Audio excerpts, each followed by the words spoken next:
Eu nem fiz divulgação, mas cá estamos no nosso encontro marcado, todas as quartas, às 15 horas, horário de Cuiabá, fuso de Cuiabá, e às 16 horas, Brasília. Oi, Thaís, tudo bom? Semana passada eu estava envolvida no aniversário da minha filha, aí meio que deu uma acumulada em algumas coisas e se vocês me acompanham, sabe que até o sexto dia útil a gente entrega a documentação para contabilidade. E eu tenho como um dos meus valores a organização. E eu não estava com tudo organizado. Essa semana eu fiquei meio em off. Tudo bom, Kemila? Porque não tem como a gente conciliar tudo todos os dias. A gente tem que ter uma ordem de preferência. Então, a internet acaba ficando, as redes sociais acabam ficando para segundo, terceiro, quarto plano, né?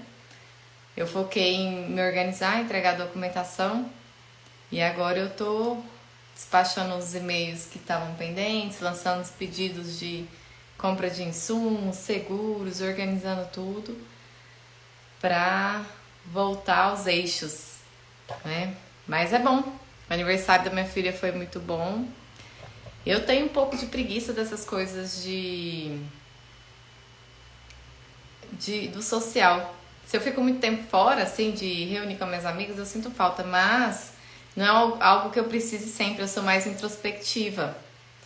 E então eu tenho um pouco de preguiça de fazer festa, essas coisas, mas meus filhos, eles amam uma tal da festa, principalmente a minha filha. Boa tarde, Laura, tudo bom? Então a gente se esforça, todos os aniversários dos meus filhos eu faço, o aniversário deles, independente de ser aqui na cidade que a gente mora ou ser lá na cidade natal, porque às vezes a gente faz lá perto dos familiares, às vezes a gente faz aqui por conta dos amiguinhos de escola, que eles gostam de estar junto, às vezes a gente faz lá para ficar mais perto da família. Eu já até fiz em Cuiabá para ficar no meio do caminho para tentar ir um pouquinho de amigo, um pouquinho de família. Enfim, a gente vai se virando aí nos 30 para dar conta de atender tudo, né? São os papéis sociais que a gente exerce. No caso, semana passada eu estava mais no meu papel social de mãe, de filha, porque meus pais estavam aqui. E aí papel social de gestora, de... nem sei como é que fala essa coisa das mídias sociais, vai ficando para depois, né? Hoje eu resolvi falar sobre um tema que nos incomodou um pouquinho no início desse ano, que é a questão do penhor.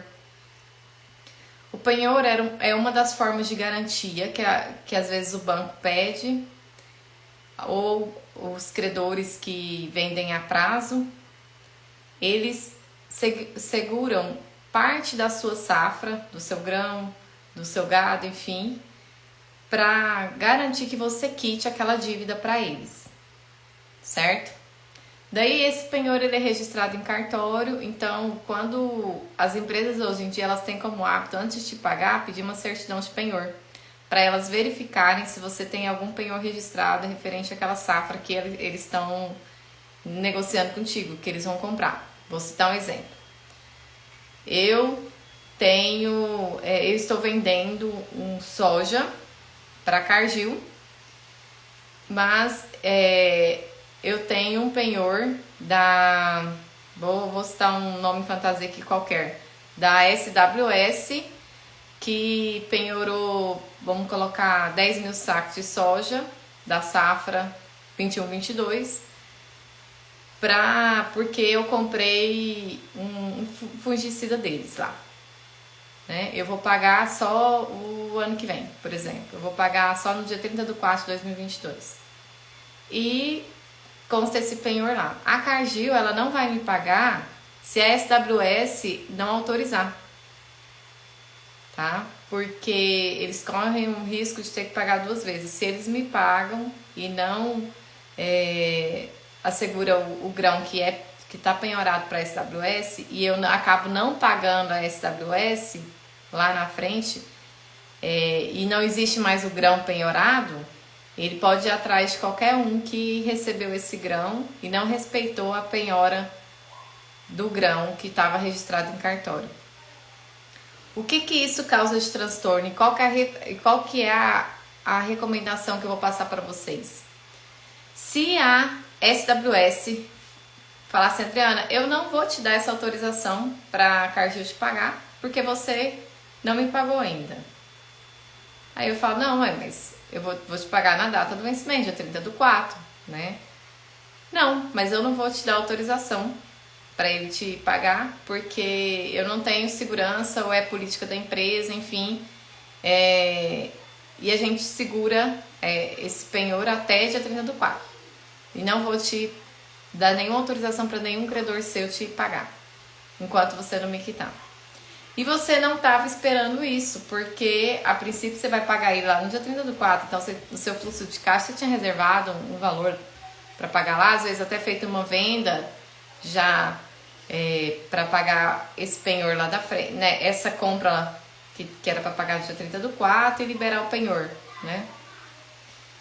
E aí o que acontece? Você fica impedido de receber, compromete todo o seu fluxo de caixa top, porque você tem várias contas para serem pagas de hoje até dia 30/4. Você programou várias vendas de hoje até lá, mas os credores não vão pagar se a SWS não der autorização. Então eu fico impedido de receber toda a minha venda, porque a SWS tem uma política interna de que ela não fornece aquela autorização de pagamento. E aí, o que a gente faz? Nós passamos por isso no início do ano, eu nunca tinha passado por isso. A gente fazia penhor tranquilamente, porque tanto os bancos, quando vai fazer custeio, eles nos forneciam a autorização para recebimento, até em outras contas, e não na conta do que foi feito o custeio, vinculado ao custeio. Várias empresas a gente fazia penhor também, e nunca tivemos esse problema, até esse ano. Então, assim, é um alerta que eu passo, porque pode acontecer para vocês também. E qual que foi a saída que eu encontrei? Né? A gente foi conversando com os credores, tinha uns que a gente tinha muita negociação, aí eu falei para eles, então segura os últimos pagamentos aí, referente ao volume do penhor, que era um volume pequeno na época, e me paga o restante, né? Porque a gente tinha programado pagar a empresa lá na frente, e eu vou dar um jeito de pagar ela antes para conseguir a autorização, mas eu preciso que vocês me paguem pelo menos um tanto X aí. E aí foi assim que eles resolveram e fizeram. Mas foi um transtorno danado e desnecessário. E como que eu vou fazer daqui para frente para que isso não aconteça? Que a minha questão é essa, né? Já sei que é um problema, é um risco provável, né? A empresa se negar a me dar autorização de recebimento de outros credores.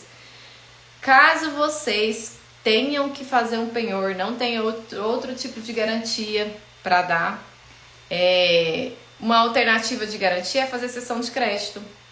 Perguntar se a empresa, ao invés de fazer penhor de safra, você faz uma venda e cede o crédito daquela venda para eles. Que daí, ao invés de você receber na sua conta e você pagar para eles, a empresa que comprou o seu grão, o seu gado, enfim, paga direto na empresa do fornecedor. É uma opção muito melhor do que fazer um penhor. E para eles também é uma garantia muito válida. Essa eu sempre tento negociar isso com os nossos fornecedores, para quando a gente precisa comprar a prazo, para ver se eles fazem em forma de cessão de crédito e não em forma de penhor, né? A garantia deles. E uma outra saída também é, caso vocês tenham que fazer esse penhor, por exemplo, vai pegar um custeio, os bancos têm essa política de fazer esse penhor, apesar de que podem sim fazer concessão de crédito, não com penhor, mas é questão de segurança deles, enfim, é difícil brigar muito com o banco, e às vezes a gente precisa. Vocês já peguem e façam uma venda, né, futura. Tudo bom, Letícia? Boa tarde. Uma venda futura, mas que ela seja no início da sua entrega de grãos, já para quitar essa dívida, para que não tenha problemas de que essa empresa não lhe dê autorização. Ou já pega a autorização agora, né? Que também é uma opção, uma terceira opção, né? Converse com o banco, por exemplo, que é a situação que eu falei agora, que é muito difícil você conseguir pegar um custeio sem ter o penhor. Você pega já fala assim, olha, evitando que lá na frente troque de gerente, mude a política do banco, porque isso acontece. Hoje você está me falando que lá você vai me dar autorização para eu receber de outros credores antes da data de vencimento da minha dívida com vocês. Hoje você está falando que você vai me dar essa autorização, mas e lá na frente, se troca de gerente, você não está mais aqui, muda as políticas do banco, eu não posso ficar sujeito a esse risco. Então, me dê agora essa autorização já, junto com a assinatura do financiamento, me dê essa autorização de que eu posso receber dos outros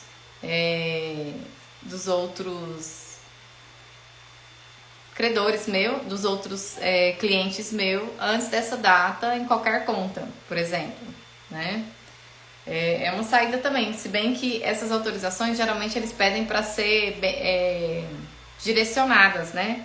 Por exemplo, se eu vou receber da Cargill, eles querem uma autorização do banco autorizando a Cargill me pagar, né? Eles não gostam de uma autorização genérica, mas se você tem uma autorização genérica ali, dá pra você tentar brigar e lá na frente, por exemplo, mudou de gerente e fala, olha, na época ele me entregou isso aqui, ele fez o compromisso, eu preciso, nós já estávamos alinhados, enfim. Eu tô levantando esses alertas porque acontecem no dia a dia e às vezes a gente fica tão acomodado achando que tá tudo bem e aí na hora que você vai executar os seus contratos, entregar seu grão, receber ele, pagar as dívidas e tudo mais, no vucu-vucu que é, aí acontece um entrave desse e você não estava esperando. Então, assim, ou você adote que não forneça mais penhor, tente uma alternativa de garantia, ou tente pegar uma autorização genérica, tenha um e-mail do gerente se comprometendo te dar essas autorizações lá na frente, né? Pelo menos são formas de você ter argumento. Ou você faz aquilo que eu falei, tenta pagar essa dívida antes das outras, que daí você pagando, ele te dá uma autorização, você já libera o penhor e vida que segue, né? Mas na atividade rural existe muito essa questão de essas complicações, porque como é uma atividade que demanda muito financiamento, muito dinheiro, muita alavancagem financeira, e às vezes os produtores não têm em caixa o dinheiro para fazer o giro da atividade, acaba se submetendo a algumas regras, como essas de que você tem que dar parte da sua produção em garantia para quitação daquela dívida, né? O que às vezes o penhor é às vezes até melhor do que a hipoteca, porque burocratiza mais e tudo. Só que tem esse risco que eu particularmente nem imaginava que poderia existir, porque a gente nunca teve dificuldade de pegar essa carta de autorização para outros clientes nos pagarem antes da data de vencimento da dívida. Até que aconteceu uma situação assim. E eu pensando, o que eu ia trazer para vocês aqui, me veio isso que eu queria compartilhar, né? Às vezes vocês também nunca vivenciaram, espero que não vivenciem, porque é algo bem estressante. Mas é um alerta, são riscos, né? Eu assisti uma vez uma palestra de um cara, eu não sei o nome dele agora, mas ele dá aula eu creio que eu até vou fazer essa aula dele o ano que vem. Esse ano não, porque eu estou em vários cursos, finalizando alguns processos de mentoria, então não vou fazer esse ano, mas o ano que vem eu quero fazer financeiro avançado da AgroSchool. Ele é um dos fundadores da AgroSchool. Hoje ele não mora no Brasil, mas ele é um brasileiro e ele trabalhou muitos anos, se eu não me engano, no Rabobank, na parte de análise de crédito.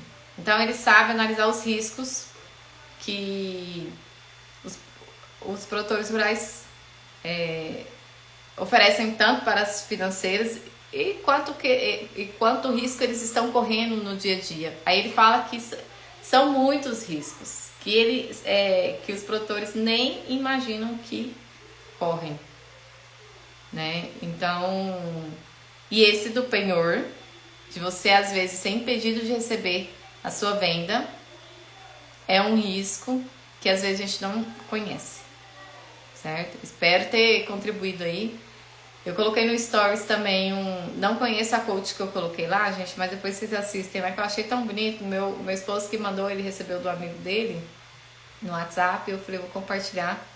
É algo, ela traz para reflexão essa questão de que a fé que o produtor tem que ter na sua atividade,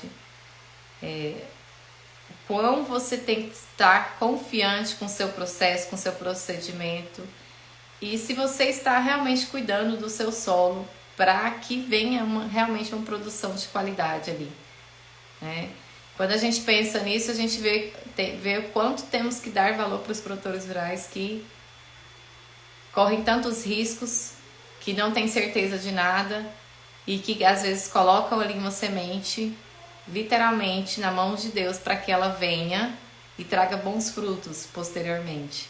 Então assim, é uma profissão muito bonita, muito cheia de méritos, e eles correm muito riscos, não só ali do clima, não só da natureza, esses riscos às vezes de ter alguma doença, alguma praga, enfim. Mas tem esses riscos que eu trouxe hoje, como os riscos financeiros, riscos de crédito, enfim, N riscos que um produtor rural corre. E está ali firme, forte em sua missão de produzir alimentos, produzir a matéria-prima para tudo que a gente utiliza hoje, móveis, roupa, cosméticos, enfim, tudo, né, gente? E é isso. Nossa live hoje era curtinha mesmo, eu queria só trazer isso pra vocês, tá? Fiquem com Deus e vamos que vamos, né, gente? Abraços.